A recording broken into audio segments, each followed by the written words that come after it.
시가 사랑을 데리고 온다. 나태주 역금.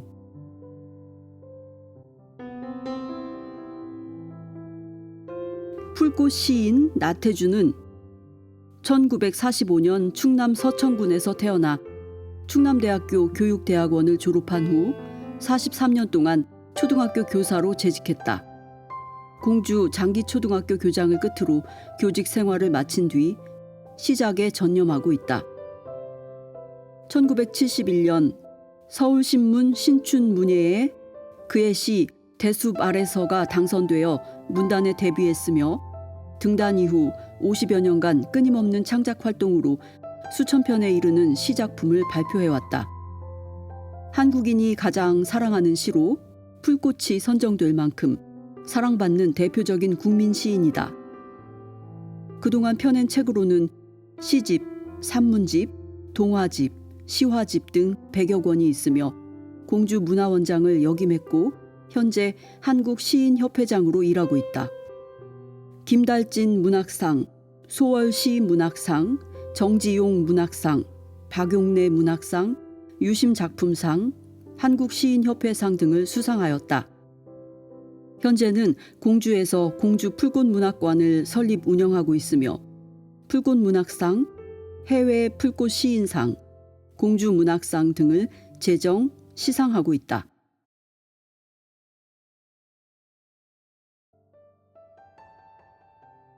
책 머리에 기도하고 싶은 당신을 위하여.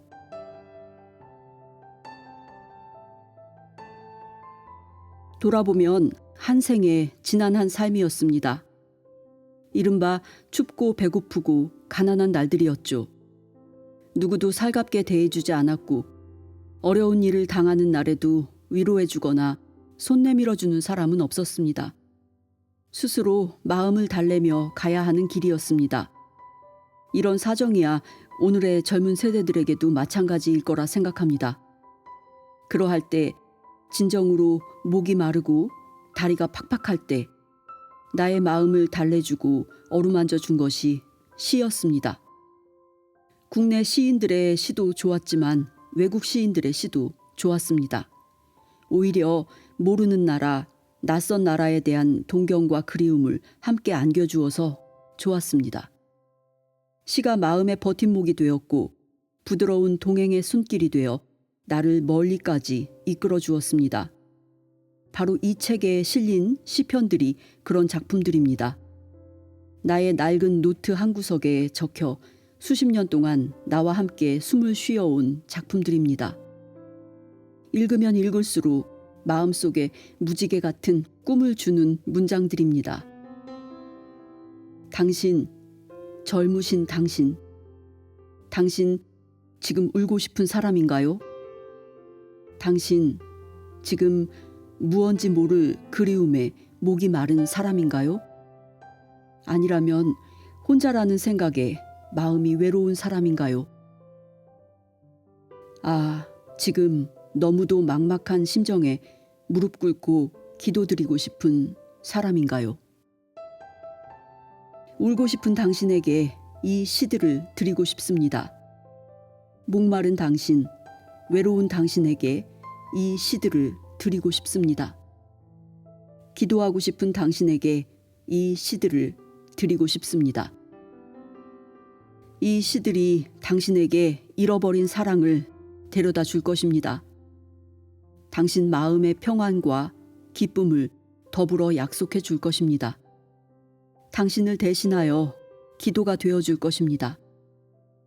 시가 사람을 살리는 좋은 약이라는 믿음을 나는 한순간도 놓아본 적이 없답니다.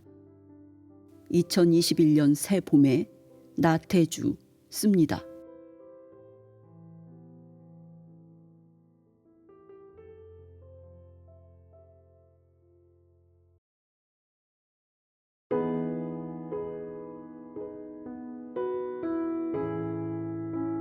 (1장) 삶이 그대를 속일지라도.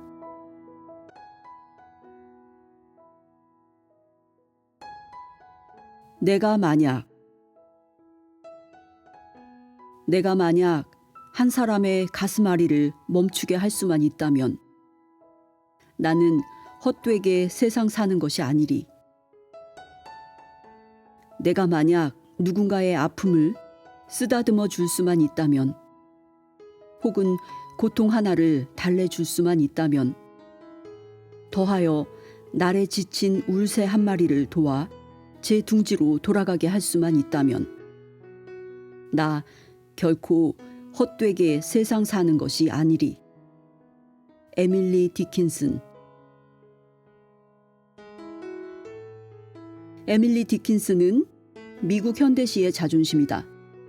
자신의 2층 방에서만 평생 갇혀서 살았다는 말을 어디에선가 본 일이 있다. 그 자발적인 고독, 참 특별한 인생이다. 그럼에도 불구하고 인생의 깊이와 폭을 충분히 감당하는 시를 많이 썼다는 것. 시 내가 만약은 영문학자 고 장영희 교수가 특별히 사랑하고 아낀 시다. 꼭 그런 것만은 아니겠지만 나도 마음 깊이 아끼고 사랑하는 작품이다. 시의 메시지가 매우 명쾌하고 단순하다. 결코 인생을 헛되게 살지 않겠다는 것.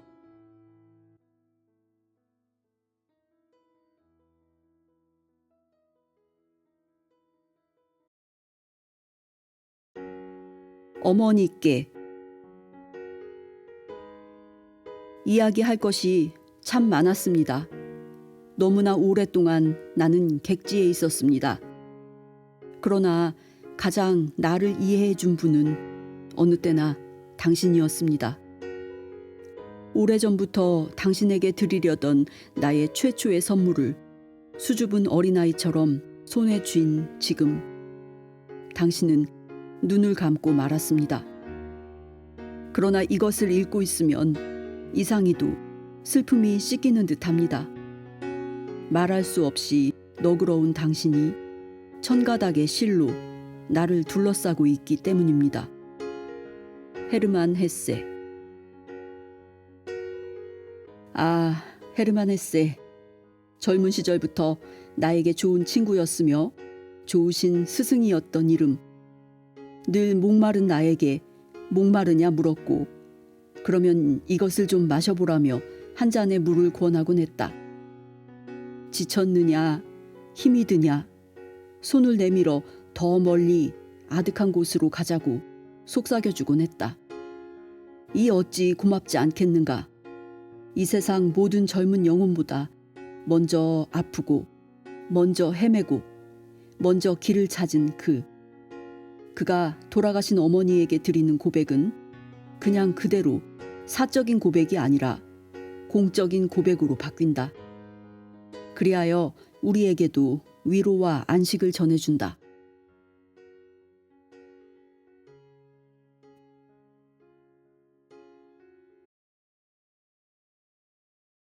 높은 산 속의 저녁.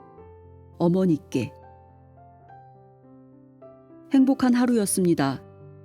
알프스가 붉게 물들고 있습니다. 빛나는 광경을 지금 당신에게 보여드리고 싶습니다. 말없이 당신과 함께 더 없는 기쁨 안에서 가만히 서 있고 싶습니다. 그런데 왜 당신은 세상에 계시지 않는 겁니까? 골짜기에서 이마에 구름을 얹은 밤이 엄숙히 솟아올라 서서히 절벽과 목장과 묵은 눈의 빛을 지웁니다. 나는 그것을 보고 있습니다. 그러나 당신이 계시지 않아 시들합니다. 주위는 아늑한 어둠과 정적. 나의 마음도 따라 어두워지고 서러워집니다. 지금 나의 곁을 사뿐한 발자국 소리 같은 그 무엇이 지나갑니다. 얘야, 내다. 벌써 나를 몰라보겠니? 밝은 대낮은 혼자서 즐겨라. 그러나 별도 없는 밤이 와 갑갑하고 불안한 너의 영혼이 찾을 땐 언제나 내가 곁에 와 있으마. 헤르만 헤세. 다시 헤르만 헤세. 돌아가신 어머니와 대화하는 시다. 헤세에게는 세상에서 생명을 거둔 사람하고도 대화할 수 있는 마음의 능력이 있다. 그래서 헤세는 영혼의 시인이다. 그처럼 영성이 가득한 시인은 없다. 혼자 있는 조용한 밤 시간, 그 시간을 틈타 어머니가 찾아오신다. 물론 들리지 않는 목소리로 오시는 어머니다. 마음 안에 숨쉬고 계신 어머니다. 이런 시를 소년이 읽는다면 그는 문득 성장하는 사람이 될 것이다.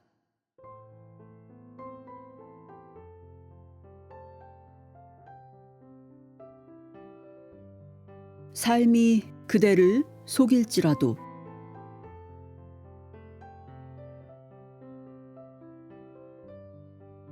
삶이 그대를 속일지라도 슬퍼하거나 화내지 말라.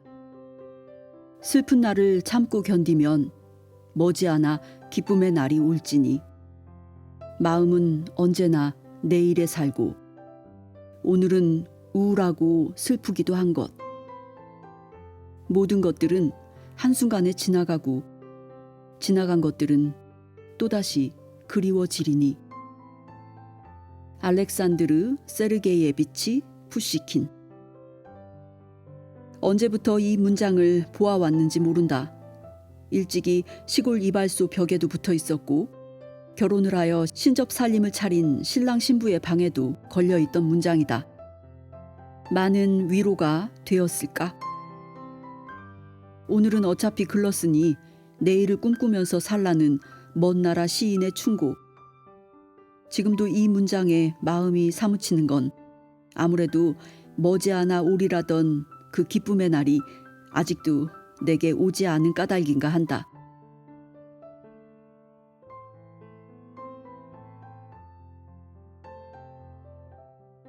내 인생은 장전된 총. 내 인생은 장전된 총. 구석에 서 있던 어느 날 마침내 주인이 지나가다 날 알아보고 나를 데려갔다. 그리고 우리는 국왕의 숲을 헤매면서 사슴 사냥을 하고 있다. 내가 주인을 위해 고함칠 때마다 산과 들은 두려움에 떤다. 내가 미소를 지으면 힘찬 빛이 계곡에서 번쩍한다.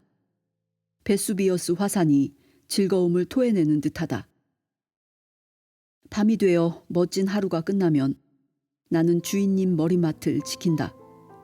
밤을 함께 보내다니 푹신한 오리 솜털 베개보다 더 좋다. 그분의 적에게 나는 무서운 적이다. 내가 노란 총구를 겨누거나 엄지에 힘을 주면 아무도 두 번 다시 움직이지 못한다.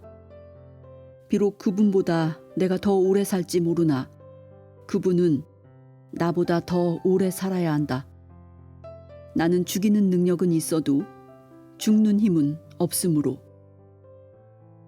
에밀리 디킨슨. 평생 자신의 2층 방에 갇혀 세상과 단절되어 살았던 시인이다. 살면서 2차례 정도 외부 여행을 떠난 일밖에는 없다는 시인. 그것도 아버지를 따라서. 생전에 평가받지 못했지만 사후에 미국 시문학에 중추가 된 시인. 조금은 충격적이다. 시인 자신이 총의 빙이 되어 총의 마음을 썼다. 섬뜩하다. 사람이 총이고 총이 사람이다. 그 잔인함에 대해서 썼다. 이것도 고발일까? 아니면 도발이거나 자랑일까? 역시 미국 시인답고 미국 풍토답다. 내면에 분출하는 힘과 분노 같은 걸 느낀다.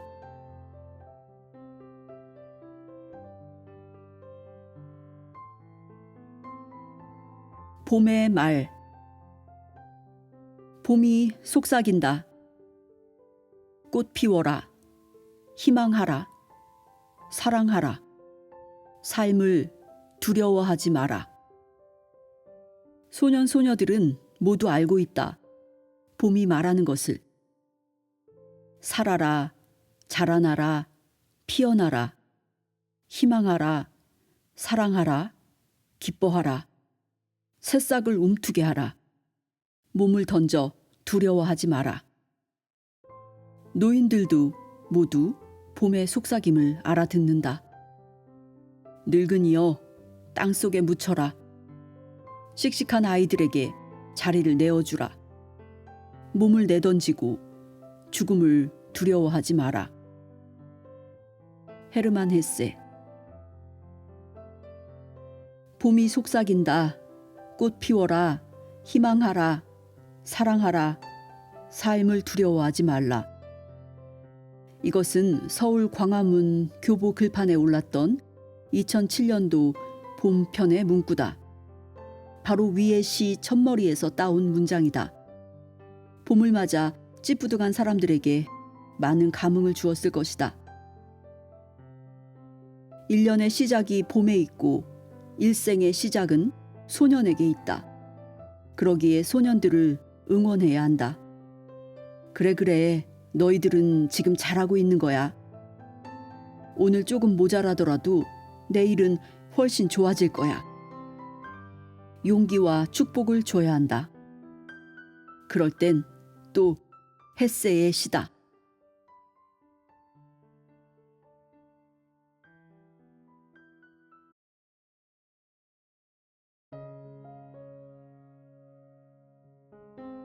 젊은 시인에게 주는 충고.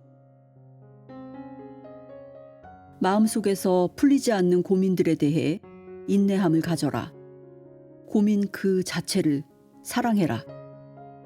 지금 당장 답을 얻으려 하지 말라. 지금 당장 주어질 순 없으니까. 중요한 건 모든 것 그대로 살아보는 일이다.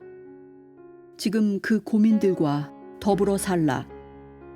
그러하면 언젠가 미래에 너 스스로도 알지 못하는 그 시간에 삶이 너에게 답을 가져다 줄 것이리니. 라이너 마리아 릴케. 나의 소년 시절 헤세 다음에 좋았던 시인은 라이너 마리아 릴케였다. 시의 문장으로서 가장 높은 신비의 봉우리에 이르렀으며 세계인들에게도 그것을 안내해 준 시인. 헤세와 더불어 박목월 선생의 저서를 통해서 알게 되었다. 시인을 지망하면서 눈앞이 어두워졌을 때 이런 문장은 밝은 이정표를 제공해준다. 아니다. 인생 자체의 안내자가 되어준다. 삶이 너에게 해답을 가져다 줄 것이리니. 이런 문장의 축복 말이다.